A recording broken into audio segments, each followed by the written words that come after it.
The soft music of the wedding reception floated through the air as Charlotte Ashford watched from her table near the edge of the ballroom. At 34, she'd attended countless business events and charity galasmos out of duty rather than joy, but this one felt different. This time, she was here simply as a guest. And as a friend. 3 years earlier, a skiing accident had left Charlotte using a wheelchair, changing many aspects of her daily life but not her elegance, confidence, or brilliant mind. What had changed was her comfort in crowded spaces. Too often, people avoided her eyes or offered pity, disguised as politeness. It was exhausting. But tonight, she was here for her college roommate, Jessicotha, one friend who had stood by her through every difficult step of recovery. As laughter and music swirled around her, Charlotte quietly observed the celebration. Feeling both content and discontent, a tiny voice broke through the noise. A little girl in a purple dress stood nearby, clutching a worn stuffed bunny. Her big eyes were filled with worry.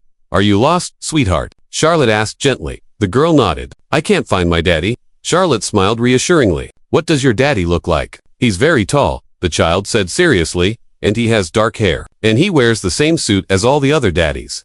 Charlotte chuckled softly. "Well, why don't we look for him together? My name's Charlotte. What's yours?" "Lily," the girl said, her face brightening. "And my daddy's the best daddy in the world." Moments later, a man hurried toward them, relief written across his face. "Lily, there you are," he said, kneeling to hug her. "Daddy, this is Charlotte. She helped me because I got lost." He looked up, gratitude shining in his eyes. Not pity, not discomfort, just genuine warmth. "Thank you," he said. "I'm Michael Torres. I was worried sick." Charlotte returned his smile. "She's wonderful company. You've raised quite the brave little girl." As they talked, Charlotte noticed something unusual. Michael spoke to her, as if her wheelchair wasn't even there. He met her gaze easily, his kindness effortless. A pediatric nurse at the children's hospital. Michael had come to the wedding alone after his babysitter canceled. His gentle humor and grounded nature made conversation flow naturally. "Most people would have sent Lily to find security," he said softly. "You handled it beautifully." Charlotte's heart warmed. "Children don't make assumptions," she replied. "They just see people for who they are." Lily soon returned, tugging at her father's sleeve. "Daddy, Charlotte should dance with us." Michael laughed, a little flustered. "Not everyone likes to dance, sweetheart." Charlotte hesitated, then surprised herself. "Actually, I'd love to try." And so, under the soft glow of the chandeliers, Michael took her hands and found a rhythm that worked for them both. It wasn't a traditional dance, it was better, graceful, free, and full of laughter. Lily clapped from the sidelines, their proud little cheerleader.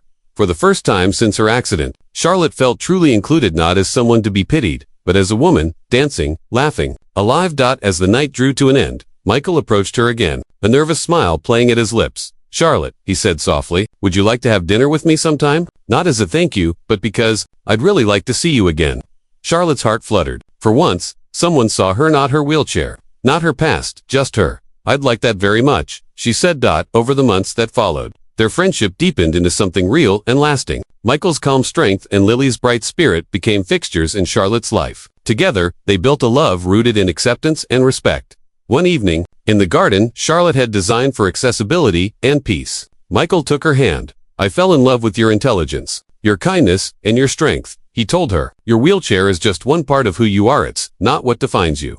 Tears welled in Charlotte's eyes as she whispered, "I love you too." 2 years later, they returned to the same ballroom where they'd first met. Charlotte, radiant in her custom gown, danced with her husband as little Lily. Now, their flower girl spun in her purple dress nearby. In that moment, Charlotte realized that love, acceptance, and courage had carried her far beyond what she ever thought possible. Sometimes, the most beautiful connections begin when we let others see us exactly as we are. No pretenses, no walls, just truth, kindness, and heart. You've been listening to Whispers of Kindness, where every story reminds us that love sees no limits.